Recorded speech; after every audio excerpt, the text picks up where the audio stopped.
Guys, welcome back to my channel blog with Piu. তো আজকের ব্লগটা হতে চলেছে, আমি ফেসবুকে একটা ব্লগ উইথ পিউ এর ফেসবুক পেজে একটা শর্ট ছেড়েছিলাম যে আস্ক মি এনি কোয়েশ্চেন, যেটা আমার শাশুড়ির কাছ থেকে করা হবে। তোমরা যা জানতে চাও, তো তোমরা এতক্ষণে 16খানা কোয়েশ্চেন করা আছে, 16খানা কমেন্টসও এসছে, ওইগুলোই রিপ্লাই তোমাদের দেবো। তো সবার আগে স্টার্ট করবো মাকে দিয়ে, ঠিক আছে? মাকেই সব কোয়েশ্চেনগুলো মাকেই করেছে, ঠিক আছে? সবার আগে লিখেছে সুপর্ণা দাস, কমেন্টস করেছে যে আপনার ছেলে আর বৌমা শুধু ব্লগিং করবে বলেই আলাদা হলো, নাকি ওই বাড়িতে ব্লগ করতে পারতো না? বলো, সেটা বলো। হ্যাঁ, সত্যি কথাই, ওই বাড়িতে ব্লগ করতে পারতো না, অসুবিধে হতো, তাই জন্য এখানে চলে এসছে। আর আমি বলেছিলাম যে তোরা যাতায়াত করে কষ্ট করবি কেন, তোরা ওখানে থেকেই কর, যেহেতু দেখলাম ওরা করছে। আর সোমনাথ এখন কি কাজ করে? সোমনাথ এখন ব্লগ করে। এইটাই কমেন্টস এর মধ্যে আরেকজন লিখেছে, এটা আমারও কোয়েশ্চেন, এটা আরেকজন জানতে চেয়েছিল। তো এই ব্লগ যেহেতু আমার ছোট ঘর, ওই জন্য অসুবিধা হচ্ছিল, ওই জন্য আমরা ভাড়া বাড়িতে এসেছি, ব্লগ করছি। দ্বিতীয়ত একজন দিয়েছে দীপান্বিতা দত্ত, তোমার বেবি তাতান কবে, ডেট অফ বার্থ কবে, আর ওর বার্থ ওয়েট কত? ওর ডেট অফ বার্থ 16 অক্টোবর। তো সময় পড়ে গেলে মাথায় লাগে বাবু, 16 অক্টোবর। আর ওয়েট হয়েছিল 2 কেজি 900। আর আরেকজন কমেন্টস করেছে জেরি ইয়ার, তোমার শাশুড়ি তোমার সাথে থাকে না কেন বলো? আমার সাথে থাকে না এই কারণে, ওরা ব্লগ করবে বলে থাকে না, ওদেরও অসুবিধা। তুমি আমাদের সাথে থাকো না? আমি কেন থাকি না সেটা বলে দিচ্ছি, আমি থাকি না ওদের সাথে, কারণ ওরা অনেকবার করে বলেছে তুমি চলো আমাদের সাথে থাকবে, আমরা একসাথে থাকবো, বাবা মা ছেলে বিশেষ করে বলেছে আমার খুব ভালো লাগে, তুমি চলো, তোমরা গেলে আমাদের পুরো ফ্যামিলি এক হবে।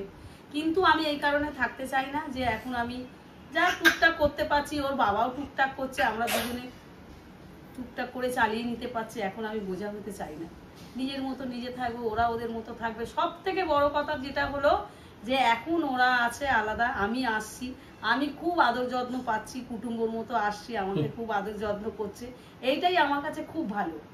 একসাথে থাকলে একঘেয়ে হয়ে যাবে, আমার তার থেকে মনে হয় আরেকজন কমেন্টস করেছে শান্তনা ঘোষ, পিউ আর সোমনাথ তোমরা যখন বিয়ে করেছিল তখন তোমাদের দুজনের বয়স কত ছিল?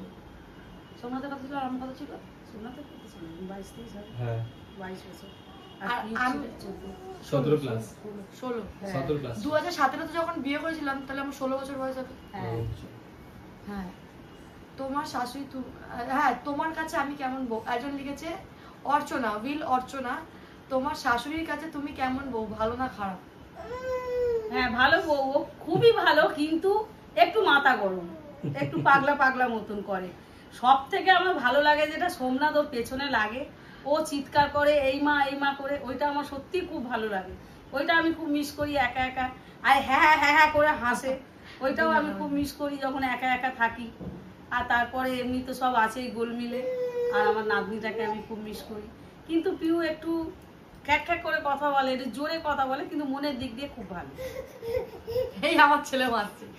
পিউ দাস, দিদি ভাই তোমাদের কি লাভ ম্যারেজ না অ্যারেঞ্জ ম্যারেজ? আমাদের পালিয়ে গিয়ে ভালোবাসা করি, খুব মজা। তারপরে মা আবার বড় করে অনুষ্ঠান করে দিয়েছিল। निकिता शुभ पानी যে पहले सोमनाथ क्या काम करते थे? সোমনাথ অনেক কাজ করেছে, অটো চালিয়েছে, অফিসে কাজ করেছে, আলুর দোকান করেছে, ফলের দোকান করেছে, মশলার দোকানে বসেছে, পাউডার দোকানে বসেছে, অফিসে যে ওই পিওনের কাজে, সব সোমনাথ A to Z কাজ করেছে। মাছের অ্যাকোয়ারিয়াম এমন করে পরিষ্কার করতে হতো, এখন এসে এই জায়গায় আমরা ব্লগিং করছি, যেহেতু এখানটায় ভালো ইনকাম, প্রপারলি আমি ভালোভাবে বলে দিচ্ছি। সবাই বলে দুজনে ঘরে বসে কি করো, ভিডিওই তো করো। বাইরে যা খেটে করতে হয় সেই ঘরেও সেই একই, একটু গরমের তাপটা কম পাই আমরা, কিন্তু খাটনি ওরকমই, আর্ন বেশি। তোমাদের প্রপার উত্তরটাকে দিয়েই দিলাম। আইরন লিখেছে প্রীতি সিং, তোমার বিয়ে কিভাবে হয়েছিল? পালিয়ে গিয়া। রাত্রিবেলা মামাকে খুব মেরেছিল, সোমনাথকে বলেছিলাম, সোমনাথ বলেছে পালিয়ে যাও। হ্যাঁ, তো ভালোবেসে বিয়ে হতো, অনুষ্ঠান করতো, আমরা অনুষ্ঠান করিনি। তারপরে মা আবার 15 দিন আমাদের বিয়ে দিয়েছিল অনুষ্ঠান করে। আইজা লিখেছে প্রিয়া কুমারী, তোমার এজ? আমার এজ কত? শুনে দেখুন, আমার খুব ইচ্ছা ছিল এখন 24। মা কি বলেছিল? আমারও খুব ইচ্ছা ছিল, একদিন মেয়েটাকে দেখেছিলাম, দেখে আমি ভাবছিলাম ও দুর্গাপুজো থেকে ঘুরে এসে সকালবেলা আমার সাথে রাস্তায় দেখা হচ্ছে, যেটা সত্যি কথা, এটা আমি তোকেও বলেছি আগে। তোমার কি খুব ইচ্ছে ছিল পিউর সাথে আমার বিয়ে? হ্যাঁ, আমি তো ভেবেছিলাম বোধহয় রোহিতের সাথেও কথা বলছে। না, রোহিত বলে সোমনাথেরই একটা বন্ধু আমাকে খুব রাগাতো, কি বলে রাগাতো সোমনাথ, পাগল না কি এটা বলতো, কামড়ে দেবে করে রাগাতো। এবারে আমি ভাবতাম বোধহয় রোহিতের সাথে কিছু আছে, তখন আমি ভাবতাম যে এরকম যদি আমার একটা বৌমা হতো আমার খুব ভালো হতো। ও বাবা, বলতে না বলতে সঙ্গে সঙ্গে দেখি 4 মাসের মাথায় ওদের এইসব কথাবার্তা শুনলাম। এইবারে তো ও লাভ ম্যারেজ করেছে, ও সোমনাথের ভয় ছিল মা হয়তো তুলবে না, আর এই মেয়েটাও ভেবেছে আমার মাও মানবে না, ওরা দুজনে চলে গিয়ে বিয়ে করে নিয়েছে। আমার তো মনে মনে খুব আনন্দ, বিয়ে করেছে, কিন্তু একটু ওভার অ্যাক্টিং দেখাতে হয়, এই ঢুকতে দেবো না, এই ঢুকতে দেবো না, যেটা সত্যি কথা। আমি ভাই এই ঢুকতে দেবো না, তোরা ঢুকবি না, সিঁড়িতে দাঁড়িয়ে আছি, কিন্তু এদিকে রান্না বান্না না আমি যাই গেছি সিঁড়ি থেকে নেমে পড়েছে, নেমে আবার উঠিয়ে দিয়েছে, আমি আসবো বলে মা ওপরে দুধ গরম করতে দিয়েছে, রান্না বান্না সব আমার বউ এসে ভরা দেখবে সংসার, কিন্তু একটু ওভার অ্যাক্টিং করতে হয়, এই ঢুকতে দেবো না, কেন করেছিস, কাকে বলে করেছিস। আমার ভাই বলছে যা ছেড়ে দে, করে দিয়েছে কি করবে বল, যা ছেড়ে দে, যা যা উঠতে দে। সোমনাথ তো ভেবেছে সত্যি সত্যি মা ঢুকতে দেবে না, কাদু হয়ে গেছে। তারপরে আবার ওপরে তুললাম, গিয়ে দেখছে সব ভরা, কোনো কিছু খালি নেই। দুধটা দাও বদলাচ্ছিল, সোমনাথ গিয়ে গ্যাসটা বন্ধ করে দিয়েছে। আর সবথেকে বড় কথা, মা একদিন আগে বলছিল এই মেয়ে দাঁড়া তো, আমি যে কি হয়েছে, বলে এই ডিমটা সোমনাথের বাবা আছে ঘরে, একটু দিয়ে তো। এবার আমার বাবাকে যেহেতু ছোটবেলা থেকে এত ইয়ং দেখেছি, এবার গিয়ে দেখি একটা বয়স্ক মানুষ, বুড়ো। আমি মাকে বলছি ও মামা বাবা ছিল বেশ, তোমার বর ছিল না, একটা দাদু ছিল। আমি মা বলছে ওইটাই সোমনাথের বাবা, তখন বিয়ে হয়, ওটা দেখাবার জন্যই বলেছিল। দিয়ে দেখি বাবা ওখানটা টিভি এরকম করে টিভি দেখছে, খালি গায়ে লুঙ্গি পরে, কি বয়স্ক বাবা, বাবা এত বুড়ো, আমার বাবাকে না ইয়ং দেখি তো এখন। ওটা আমি ইচ্ছা করে বলেছিলাম যাতে আমার ঘরটা দেখে আসতে পারে, আমি তো জানি হবে। এই তেরি তারপরে এসে এই আঙ্কাটা খুব ভালো ছিল, খুব মজা করলো। ছেলেটা খুব বিরক্ত হচ্ছে, কারণ ছেলেটা একটু ঠান্ডা লেগেছে, নাক শিরশির করছে, ওই জন্য। আমার এজ তো তোমরা এখন জেনেই গেলে, আমার এজ বয়স কত?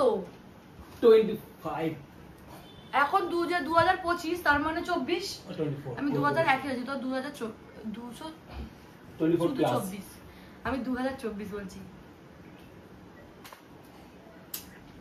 সঙ্গীতা রয়, তোমার শাশুড়ি মা খুব সুন্দর, এটা অনেকজনই লিখেছে কমেন্টস। চুমকি সর্দার, তোমার নাতি হয়েছে কাকিমা, কতটা খুশি তুমি? মা এখন সিরিয়াল, আমি খুব খুশি আমার নাতি হয়েছে, খুব খুশি, কিন্তু সত্যি কথা বলতে আমার মাম্মাম হয়েছিল যত খুশি আমি না। মা বেশি খুশি আমার মাম্মাম হতে, কিন্তু আমি বলছি মা প্রথম চেয়েছিল নাতি হোক, তারপরে মাম্মাম হয়েছে, তারপরে মাম্মাম এতটা ভালোবাসা পেয়েছে, তার তুলনায় বাবু কিছুই না, মা এটাই বলতে। আমার কাছে সেটা কিছু পাই মা এখনো বলে মাম্মামটাকে মারিস না, মাম্মামকে দেখলে আমার খুব দুঃখ লাগে, ওকে মারিস না, বকিস না। সত্যি আমি মাম্মামকে খুব ভালোবাসি, আর একা একা শুয়ে থাকলে আমার মাম্মামের কথা শাশুড়ি মার কাছে পিউ বৌমা হিসেবে কতটা ভালো আর যত্নশীল মাকে, মানে আমাকে কতটা যত্ন করিস, কতটা কেয়ার করিস। না ও লিখেছে আমি কতটা ভালো, তুমি খুব ভালো, তুমি খুব ভালো। মায়ের কিন্তু ভাবছে ব্লগটা শেষ হলে আমি এটা দেখবো, না টিভিটা কেন বন্ধ করিসনি? মা টিভির দিকে মন, কিন্তু মাকে ভালো বন্ধ কর, এটা যেটা দরকার না সেটা কর। না ঠিক আছে, এটা আর কোনো কোয়েশ্চেন নেই, এই কটাই কোয়েশ্চেন, ঠিক আছে? ঠিক আছে, বন্ধ কর না, অসুবিধা নেই, আমি পরে দেখতে পারবো, কালকে চলে গেলে তার এটা করতে পারবো না। আর একজন লিখেছে সুজাতা কি সিদ্ধান্ত না কি একটা নাম আছে, উচ্চারণটা আমি করতে পারিনি, সরি। ঠিক আছে, তোমার শাশুড়ি কেমন? আমার শাশুড়ি খুব ভালো, খুব ফ্রেন্ডলি, বন্ধু বান্ধবদের মতো, গালাগালি আর কি সব চলে আমাদের মধ্যে, ঠিক আছে, এগুলো বলা যাবে না। আমরা এমনি খুব ইয়ার্কি মারি, আমার 4টে ননদ, আমার শাশুড়ি যদি একসঙ্গে মিলে যাই মনে হবে আমরা 4 বন্ধু বান্ধব, 5 জন বন্ধু বান্ধব, কেউ কে শাশুড়ি কে ননদ কে নন্দাই সেইটাই বোঝা যায় না। মাঝে মাঝে নন্দাইকেও এমন কথা বলে দিই, সে মা মুখ ঘুরিয়ে চলে যায়, মানে এরকম আমরা সবাই অন্য রকম, কেউ একসঙ্গে মিলে গেলে কেউ আলাদা আমরা নই। তো যাই হোক, এই কমেন্টস গুলো এসেছিল, কমেন্টসের রিপ্লাই আমরা দিলাম, কেমন লাগলো তোমরা বলবে। আর যদি কোনো কোয়েশ্চেন থাকে ওটা করো, অন্য সময় না ব্লগ করবো, মা তো কালকে আমরা দেশে যাচ্ছি ঘুরতে। তুই যাবি? হ্যাঁ যাবো। তুই বলি যাবো না, আমি বললাম তোমরা তো ওটা বারণ করলে যাবো। তো আজকেই যেতে পারতিস তো, পুরো দিনটা বসে রইলো পুতুলটা, পুরো দিনটা তো ওখানে থাকতে পারতাম। এবার পুতুল দিকে ফোন করে আমি তো গালাগালি দেবো, কেন? ও বিগড়েছে তো, ও মুডটা তো ও খারাপ না, ও করেছে। মুড খারাপ করবে না, ওই কেন? mood